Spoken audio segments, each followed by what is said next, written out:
এই গরমে নাভিশ্বাস উঠছে না এমন মানুষ খুঁজে পাওয়া বেশ কঠিনই হবে বোধহয়। বাইরে যারা কাজ করেন তারা তো আছেনই, আর যারা ঘরে থাকেন তাদেরও স্বস্তি নেই ভয়াবহ লোডশেডিং এর কারণে। আর এই গরম আবহাওয়ায় একটি স্বাস্থ্য সমস্যা হচ্ছে হিট স্ট্রোক। আসুন জেনে নেই হিট স্ট্রোক কি, কাদের হয়, আর হলে তাৎক্ষণিকভাবে আপনি কি করবেন। যুক্তরাষ্ট্রের রোগ নিয়ন্ত্রণ ও প্রতিরোধ কেন্দ্র centre for disease control and prevention CDC এর তথ্য অনুযায়ী গরমের সবচেয়ে মারাত্মক অসুস্থতা হচ্ছে হিট স্ট্রোক। শরীর যখন আর তাপমাত্রা নিয়ন্ত্রণ করতে পারে না তখন মানুষ হিট স্ট্রোকে আক্রান্ত হয়। এর ফলে দেহের তাপমাত্রা ভীষণ বেড়ে যায়, ঘাম হওয়ার প্রক্রিয়া ব্যাহত হয় এবং শরীর নিজে নিজে ঠান্ডা হতে পারে না। কেউ হিট স্ট্রোকে আক্রান্ত হলে দেহের তাপমাত্রা 10-15 মিনিটের মধ্যে 106 ডিগ্রি ফ্যারেনহাইটে পৌঁছাতে পারে। হিট স্ট্রোকের কারণে স্থায়ী প্রতিবন্ধিতা এমনকি মৃত্যুও হতে পারে যদি ওই ব্যক্তি সময় মতো চিকিৎসা না পান। তাহলে যে কারোরই হিট স্ট্রোক হতে পারে, তবে কিছু বিষয় হিট স্ট্রোকে আক্রান্ত হওয়ার ঝুঁকি বাড়াতে পারে। এর মধ্যে একটি হচ্ছে বয়স। তাপমাত্রার সাথে মানিয়ে নেওয়ার ক্ষমতা নির্ভর করে আপনার শরীরের কেন্দ্রীয় স্নায়ুতন্ত্রের উপর। এ কারণে শিশুদের এই স্নায়ুতন্ত্র পুনর্গঠিত থাকে না এবং বয়স্কদের ক্ষেত্রে বা 65 বছরের বেশি বয়সীদের স্নায়ুতন্ত্র দুর্বল হয়ে পড়ে। ফলে হিট স্ট্রোকে আক্রান্ত হওয়ার ঝুঁকি এদের বেশি থাকে। গরম আবহাওয়ায় বেশিক্ষণ ধরে সক্রিয় থাকলে বা কোনো প্রশিক্ষণ করলে হিট স্ট্রোক হতে পারে। হঠাৎ করেই গরম আবহাওয়ায় গিয়ে পড়লেও হিট স্ট্রোকে আক্রান্ত হওয়ার ঝুঁকি বাড়ে। যেমন শীতের দেশ থেকে গরম কোনো দেশে ভ্রমণ করলে এই ঝুঁকি তৈরি হয়। ঘর ঠান্ডা করার যন্ত্র না থাকলে হিট স্ট্রোক হতে পারে। পাখা কিছুটা স্বস্তি দিলেও তা হিট স্ট্রোকের ঝুঁকি খুব একটা কমায় না। কিছু কিছু ওষুধ সেবন আপনার শরীরে তাপমাত্রার প্রতি সহনশীলতা কমাতে পারে, পানি শূন্যতা বাড়াতে পারে।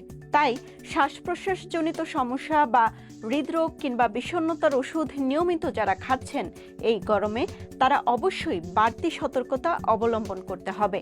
যারা হৃদরোগে আক্রান্ত হয়েছিলেন, শরীরের ওজন অনেক বেশি বা ফুসফুসের জটিলতা আছে, তাদের ঝুঁকি অন্যদের তুলনায় অনেক বেশি। সিডিসি এর তথ্য অনুযায়ী কেউ হিট স্ট্রোকে আক্রান্ত হলে তার মধ্যে কিছু লক্ষণ দেখা যায়। এগুলো হচ্ছে বিভ্রান্তি বা মানসিক অসংলগ্ন অবস্থা বা অসংলগ্ন কথাবার্তা বলা, চেতনা হারিয়ে ফেলা, শরীরের চামড়া গরম হয়ে যাওয়া, শুকনো হয়ে যাওয়া এবং অপরিমিত ঘাম হওয়া, শরীর অবশ হয়ে যাওয়া, শরীরের তাপমাত্রা অত্যন্ত বেড়ে যাওয়া। শিশু এবং বড়দের মধ্যে হিট স্ট্রোকের লক্ষণ একই রকম থাকে, তবে শিশুরা অস্বস্তিতেও ভুগতে পারে। কারো মধ্যে হিট স্ট্রোকের লক্ষণ দেখা দিলে তাকে ঠান্ডা করে তরল খাওয়াতে হবে। কারো হিট স্ট্রোক হলে কিছু পদক্ষেপ নিতে হবে। এগুলো হচ্ছে তাদেরকে একটি ঠান্ডা স্থানে নিয়ে যাওয়া, শরীর থেকে অতিরিক্ত কাপড় খুলে ফেলা, যেমন চাদর বা মোটা জ্যাকেট বা ভারী কাপড় খুলে ফেলতে হবে। ঠান্ডা পানি বা পানি শূন্যতা দূর করে এমন পানীয় বেশি করে খাওয়াতে হবে। যত দ্রুত সম্ভব শরীর ঠান্ডা করতে হবে। এর জন্য বাতাস করা যেতে পারে, কাপড় বা স্পঞ্জ ভিজিয়ে গা মোছানো যায়, ঠান্ডা কোনো মোটা কাপড়ে মুড়িয়ে ফেললে ভালো হয়। এছাড়া বরফ বা ঠান্ডা কোনো ব্যাগ বগলের নিচে এবং ঘাড়ে লাগিয়ে রাখলে শরীর ঠান্ডা হয়। এগুলো সম্ভব না হলে ঠান্ডা পানিতে পুরো শরীর ভিজিয়ে ফেলতে হবে। এর জন্য গোসল একটি ভালো উপায়। যতক্ষণ পর্যন্ত হিট স্ট্রোকে আক্রান্ত কেউ স্বাভাবিক না হয় ততক্ষণ তাদের সাথে থাকুন। সাধারণত 30 মিনিটের মধ্যেই তারা আগের চেয়ে কিছুটা সুস্থ অনুভব করার কথা।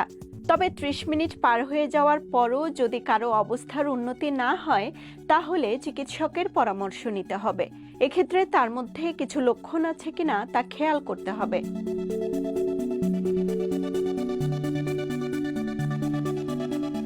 যুক্তরাজ্যের জাতীয় স্বাস্থ্য বিভাগের তথ্য অনুযায়ী হিট স্ট্রোকের ক্ষেত্রে কিছু লক্ষণ দেখলে দেরি না করে যত দ্রুত সম্ভব চিকিৎসকের কাছে যেতে হবে।